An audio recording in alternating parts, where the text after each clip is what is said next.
بسم اللہ الرحمن الرحیم۔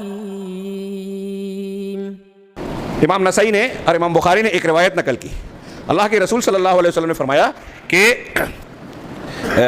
انما هذه الامه ان اللہ ينفع هذه الامه بضعیفها بدعائها واخلاصها وصلاتها او كما قال، کہ اللہ رب العالمین اس امت کو ان کے کمزور لوگوں کے ذریعے سے طاقت اور فائدہ دیتا ہے۔ غور فرمائیے، کسی کو حقیر مت سمجھیے۔ بخاری کی ایک روایت میں ہے، ایک صحابی نے آ کے اپنے بھائی کی شکایت کی کہ میں کام دھندا کرتا ہوں اور یہ دین کے کام میں لگا رہتا ہے، آپ کے پاس رہتا ہے، کام نہیں کرتا، گھر کا خرچہ پانی میں دیکھتا ہوں۔ تو اللہ کے رسول صلی اللہ علیہ وسلم گویا کہ میں کما رہا ہوں، کھلا رہا ہوں اور اس کو فکر نہیں ہے، ایسی شکایت کر رہے ہیں۔ تو اللہ کے رسول صلی اللہ علیہ وسلم نے جو جملہ فرمایا تھا لکھ لیجئے، فرمایا انما ترزقون وتنصرون بضعفائکم وصغارکم، کہ تم کو جو مدد دی جاتی ہے، تم کو جو رزق دیا جاتا ہے، وہ تمہارے کمزور اور تمہارے چھوٹے لوگوں کے ذریعے سے دیا جاتا ہے۔ شیخ عبد الرحمن بن ناصر السعدی، اگر میں اس کی تفصیل بیان کروں تو پورے ٹائم اسی میں چلا جائے گا، بڑی پیاری توجیحات کی ہیں اس حدیث کی، کہ ہماری نظر مادی چیزوں پہ ہوتی ہے کہ یہ دکان کر رہا ہے، یہ دوڑ دھوپ کر رہا ہے، یہ فلاں جگہ جا رہا ہے، یہ کاروبار کر رہا ہے تو یہ کما رہا ہے، یہ مادی سبب ٹھیک ہے، لیکن اس مادی سبب سے زیادہ مضبوط ہم کو روزی ملنے کا معنوی اور روحانی سبب ہے، جس کو ہم فراموش کر جاتے ہیں۔ پھر انہوں نے توجیہ کی اس حدیث کی کہ آپ کے گھر میں کوئی چھوٹا بچہ ہے، بھائی ہے، بیٹی ہے، بیوی ہے، کوئی اپاہج ہے، کام نہیں کر پا رہا ہے، بیمار ہے، محنت مزدوری نہیں کر پاتا، گھر میں ہے، آپ اس کو کما کر اس کا ذریعہ بن رہے ہیں، لیکن آپ رزاق نہیں ہیں۔ ایک بات دماغ میں رکھے کہ جب وہ بچہ تھا اور فرشتے نے ماں کے پیٹ میں روح پھونکی تو اللہ رب العالمین نے 4 چیزیں اسی وقت لکھوا دی کہ وہ کیا کھائے گا، یہ بھی لکھا تھا۔ تو ایک بچہ اپنے گھر میں پیدا جب ہوتا ہے نا، تو اپنی لکھی ہوئی روزی لے کر پیدا ہوتا ہے۔ اب وہ کما نہیں رہا ہے، لیکن اس کی روزی جب آپ کے گھر میں مل رہی ہے تو اللہ تعالیٰ آپ کا ذریعہ بنا رہا ہے اس تک اس کی حصے کی روزی پہنچانے کا، آپ کھلا نہیں رہے ہیں۔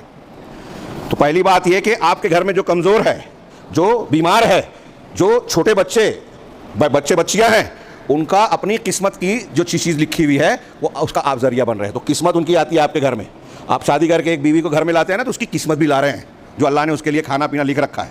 گھر کے افراد کے بڑھنے سے روزی نہیں گھٹتی، بڑھتی ہے۔ چنانچہ ایک چیز تو یہ ہے۔ دوسری چیز شیخ عبد الرحمن نے لکھا، 4-5 نکات لکھے، میں یہ دوسری صرف بیان کر کے دوسرے ٹاپک پہ آتا ہوں۔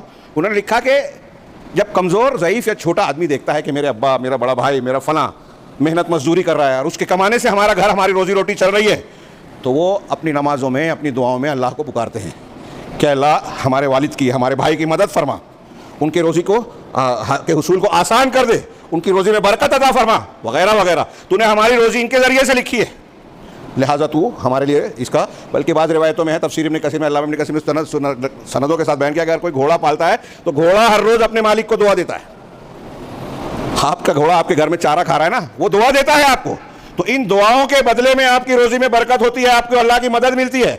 اللہ کے رسول صلی اللہ علیہ وسلم نے ایک حدیث میں کہا، ترمذی میں، ایک بھائی کی شکایت کرنے پہ، لعلک ترزق بہ، کہ تو اس کی شکایت کر رہا ہے کہ کام نہیں کرتا، ہو سکتا ہے کہ اسی کی وجہ سے تجھ کو اللہ روزی دے رہا ہے، تو تجھ کو ذریعے سے روزی دیا جا رہا ہے۔ تو یہ معنوی اسباب جو ہیں آج ہماری نظر میں غیر اہم ہو گئے، یا ہم اس کو مؤثر نہیں سمجھ رہے ہیں، جبکہ یہ سب سے مضبوط ہتھیار ہے ہمارے۔ اور جب کوئی عالم بات کرتا ہے تو ہمارے ہاں کچھ لوگ مذاق اڑاتے ہیں، ارے مسلمانوں کے گھر پہ بلڈوزر چل رہے ہیں، بے گناہوں کو گرفتار کیا جا رہا ہے، غلط کیسز نافذ کیے جا رہے ہیں، مسجد کو کے خلاف حملہ ہو رہا ہے، سازشیں ہو رہی ہے، مسلمانوں کے خلاف نفرت عام کی جا رہی ہے، یہ ہو رہا ہے، وہ ہو رہا ہے، سب کچھ صحیح ہے۔ تو وہ علماء کرام پہ تانا کشی کرتے ہیں۔ مولوی لوگ کہتے ہیں صبر کرو، مولوی لوگ کہتے ہیں اللہ کی مدد آئے گی، کہاں سے مدد ہے؟ ہم سوال یہ کرتے ہیں پلٹ کے، کیا علماء کی بات غلط ہے؟ علماء جو بات کہہ رہے ہیں، میں ابھی جو باتیں کہہ رہا ہوں یہ اپنی بات کہہ رہا ہوں۔ قرآن کہتا ہے وَمَن يَتَّقِ اللَّهَ يَجْعَل لَهُ مَخْرَجًا، جو اللہ کا تقوی اختیار کرے گا اللہ ہر مصیبت سے نکلنے کا راستہ پیدا کر دے گا۔ تو کیا آپ اس کا رد کریں گے کہ قرآن میں اللہ تعالیٰ نے غلط کہا ہے؟ آپ تقوی تو اختیار کیجئے۔ اللہ کی مدد نہیں مل رہی ہے تو یہ کیوں نہیں دیکھتے کہ ہم متقی پرہیزگار نہیں ہیں؟ یہ کیوں نہیں دیکھتے کہ ہم اللہ رب العالمین کی مدد کے لائق ہیں یا نہیں ہیں؟ ہم اللہ رب العالمین اپنے عمل سے، اپنے عقائد سے، اپنے معاملات سے اللہ کے عذاب کو دعوت دے رہے ہیں، رحمت کو؟ یہ جائزہ لینا چاہیے۔ قرآن حدیث میں مضامین بالکل صاف ہیں۔ السلام علیکم۔ ویڈیو پسند آنے پر اپنے دوستوں کے ساتھ واٹس ایپ اور سوشل میڈیا پہ ضرور شیئر کریں۔ شرک، بدعت اور گمراہی سے باخبر رہنے کے لیے اہل حدیث علماء چینل کو ضرور سبسکرائب کریں۔ جزاک اللہ۔